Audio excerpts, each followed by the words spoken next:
Hello friends, welcome back in my YouTube channel.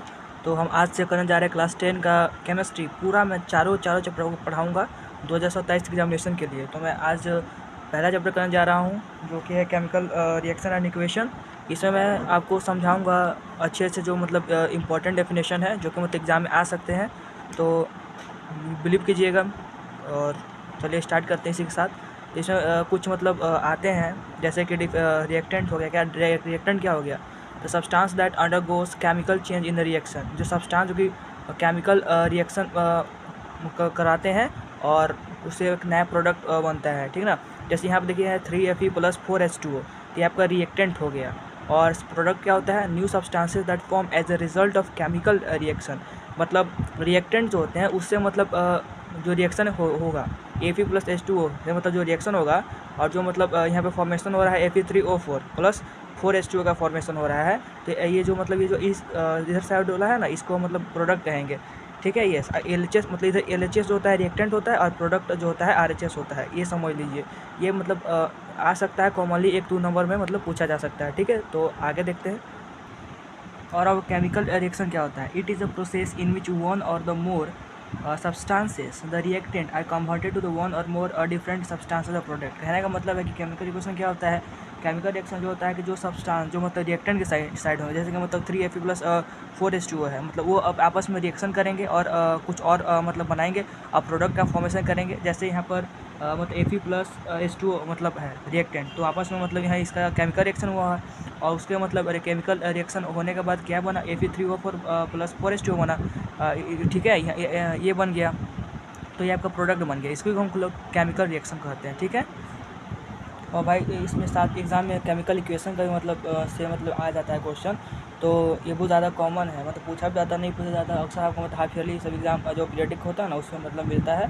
तो इसको भी जान लेते हैं क्या होता है। यहाँ पर chemical equation are the symbolic representation of the chemical reaction in with the reactant and the product are express in the term of the respective chemical formula.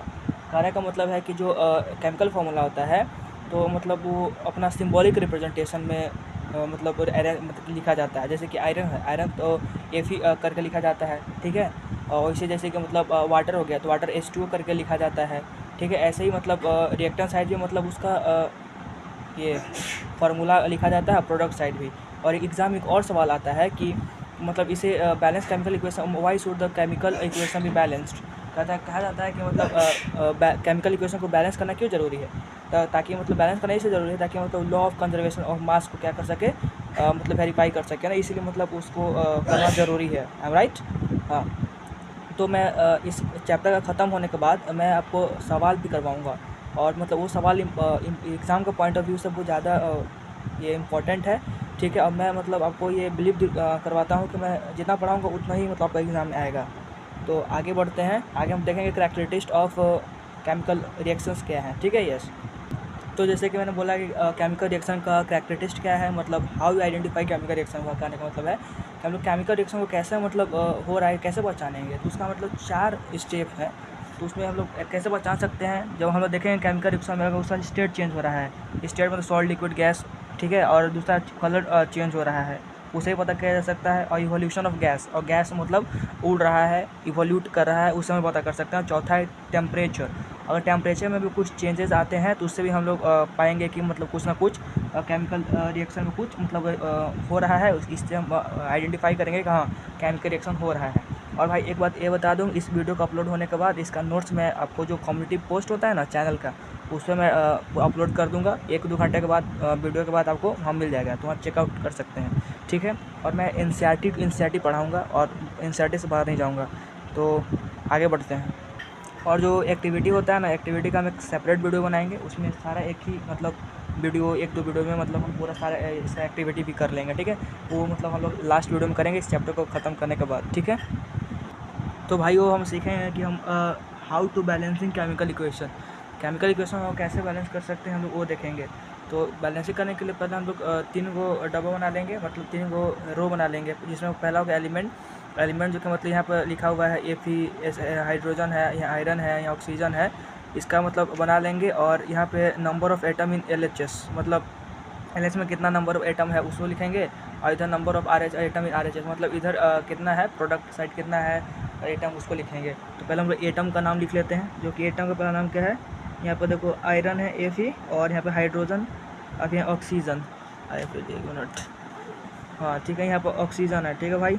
और यहाँ आयरन, यहाँ पे आयरन कितना है, एक आयरन है ना, एक, जहाँ मतलब इस किसी मतलब इधर कुछ भी नंबर नहीं लिखा रहता है तो एक कहलाता है।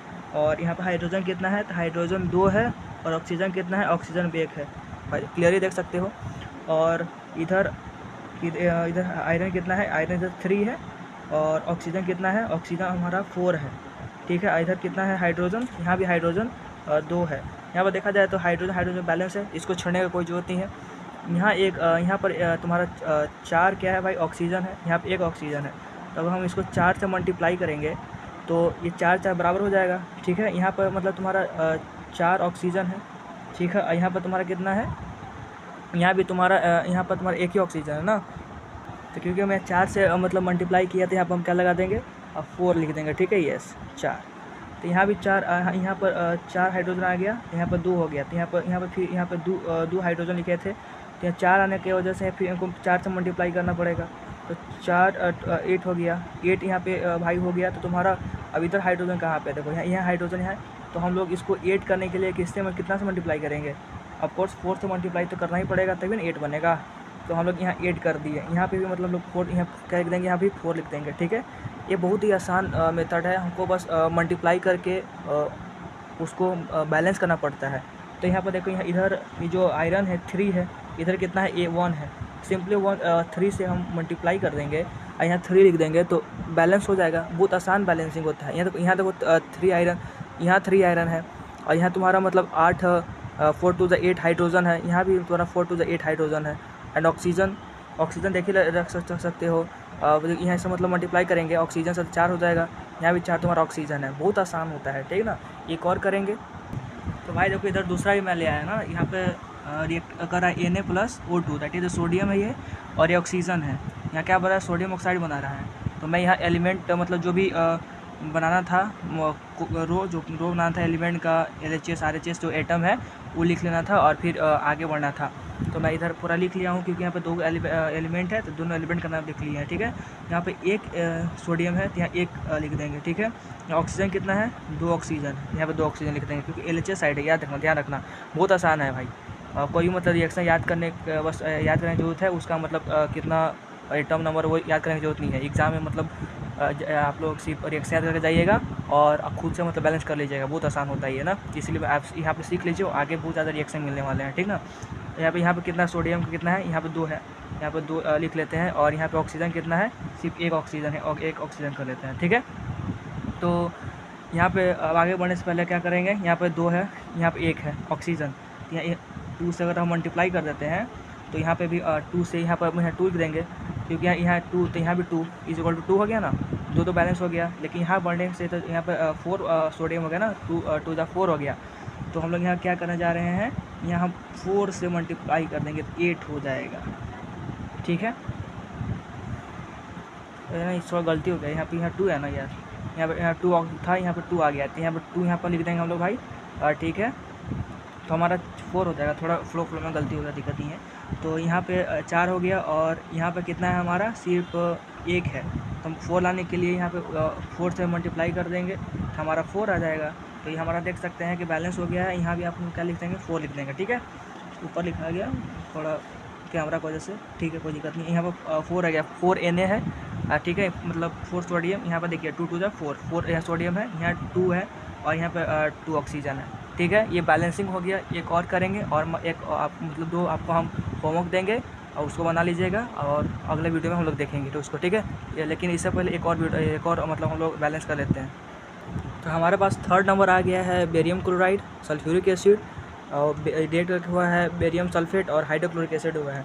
तो हम सारा एलिमेंट का नाम इधर लिख लिए हैं, देख लीजिए जितना भी सारा एलिमेंट था। तो बारी बारी इसका मतलब number of atom LHS RHS side लिखते हैं, और फिर हम लोग इसको बैलेंसिंग करते हैं। क्या बेरियम क्या हुआ भाई, बताइए। तो हम देखिए बेरियम सिर्फ 1 ही है, तो 1 लिख लेते हैं।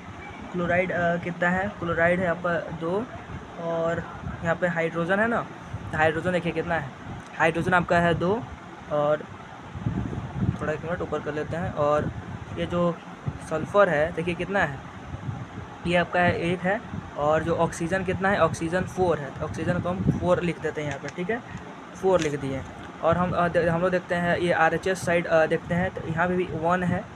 ये क्लोराइड कितना है भाई हमारा, क्लोराइड भी 1 है हमारा। और जो हाइड्रोजन है, हाइड्रोजन कितना है भाई, हाइड्रोजन भी हमारा 1 है, ठीक है। और आफ्टर दैट, और यहाँ पे सल्फ़र कितना है और ऑक्सीजन कितना है वो नहीं लिखना है, तो सल्फ़र हमारे पास देखिए 1 है, ऑक्सीजन 4 है, तो यहाँ पे लिख देते हैं सल्फ़र 1 है, ऑक्सीजन 4 है। तो यहाँ पर देखते हैं कौन कौन बैलेंस है। बेरियम तो 1-1 है, और जो क्लोराइड जो यहाँ पे सॉरी यहाँ जो क्लोराइड है, क्लोराइड जो है यहाँ पे 2 है इधर LHS साइड, और RHS साइड 1 है, तो यहाँ पर हम 2 कर देंगे। और यहाँ पे देखते हैं क्लोराइड किधर है, यहाँ पे क्लोराइड है, तो यहाँ पे 2 कर देंगे, ठीक है, क्योंकि यहाँ पर 2 क्लोराइड हो गया, यहाँ पे हाइड्रोजन भी है, तो हाइड्रोजन के साथ भी हम लोग 2 कर देंगे। तो हाइड्रोजन हमारे यहाँ पर, यहाँ देखिए यहाँ 2 है, यहाँ पे 2, यहाँ पर ऊपर 2 ही हो गया है, तो हम लोग 2 कर देंगे, तो यहाँ भी क्या हो जाएगा, 2 हो जाएगा, ठीक है। I hope clear. और यहाँ पर हम लोग सल्फ़र और ऑक्सीजन देखेंगे तो 4-4 तो बैलेंस हो गया है। इसी के साथ यहाँ पे मतलब हमारे ये क्या हो गया, यहाँ पे ये बैलेंस हो गया। और आपके लिए होमवर्क जो है, ये 2 आपके लिए होमवर्क है, ठीक है, आप करके रखिएगा। और इसका मैं सॉल्यूशन जो कम्युनिटी पोस्ट होता है वहाँ पर डाल दूँगा, और आपका नोट्स भी वहीं पर मिल जाएगा। Thank you. आगे हम लोग देखेंगे आगे हमको क्या करना है। जय हिंद, जय भारत। लाइक कीजिएगा, सब्सक्राइब कीजिएगा मेरे चैनल को। Thank you.